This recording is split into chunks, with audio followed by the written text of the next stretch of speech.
Nuevamente, muchas gracias a Tax, que me da la oportunidad de platicar de un tema actual. Y hoy en concreto vamos a platicar de lo que son estas cartas invitación o cartas de regularización que está enviando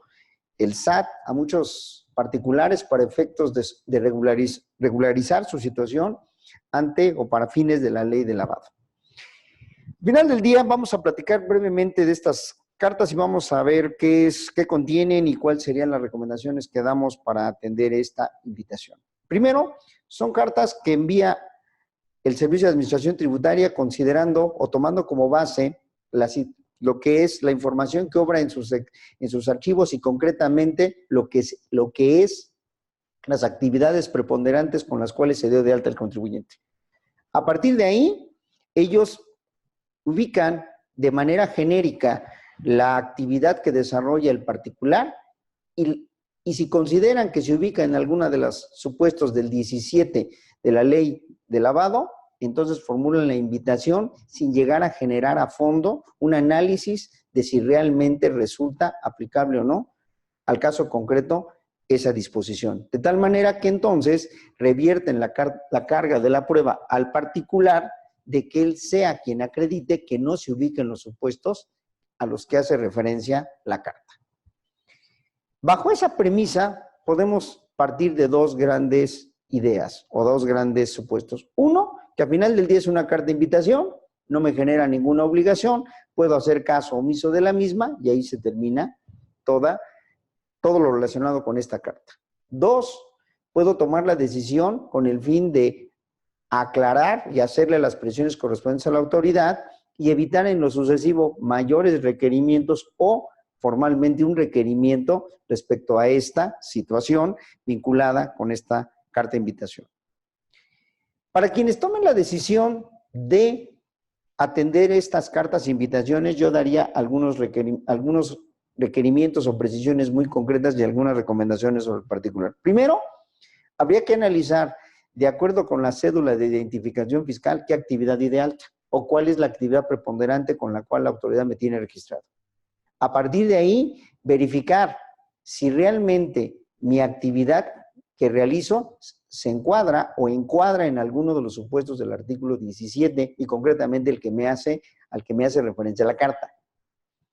De no ser el supuesto, entonces lo que recomiendo es simple y sencillamente hacer las precisiones correspondientes, para lo cual sí recomiendo aclarar e informar al SAT que no me encuentro en el supuesto, para lo cual recomendaría hacer un escrito libre, formular las precisiones correspondientes y acompañar los medios de prueba oportunos, que básicamente tendrían que ser vincular la carta con la cédula de identificación fiscal, acompañar el objeto, en el caso de las personas morales, el objeto social de la sociedad que realiza. Dos, establecer acompañar algunos ejemplos de la facturación que por lo menos he realizado en los 2 últimos años para acreditar que no me ubico y a partir de ahí hacer la precisión que no me ubico, no estoy obligado a cumplir con ninguna de las obligaciones del 18 de dicha ordenamiento. Bajo esa tesitura, luego entonces, hecha la aclaración, consideramos que sería lo más adecuado para evitar en los sucesivos requerimientos posteriores. Si después del análisis que se realice a la carta de invitación, a lo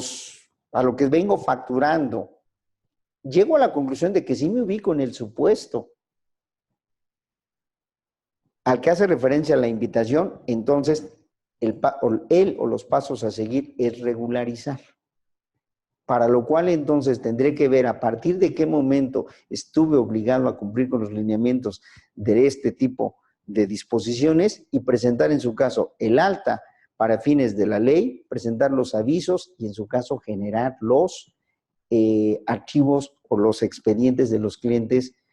que estén vinculados con esas actividades. Para lo cual también recomiendo mucho, antes de tomar una decisión, acercarse a un especialista ante la duda para llevar y concluir si efectivamente nos ubicamos o no en este supuesto y si estamos o no a cumplir con las obligaciones derivadas de la ley antilavado, concretamente con alguna de las 16 fracciones que integran el artículo 17 de dicha ley. Sin más por el momento, agradezco de antemano a Tax la oportunidad que me da de platicar de este tema y de otros más, y a ustedes por la atención prestada a estos comentarios. Muy buen día.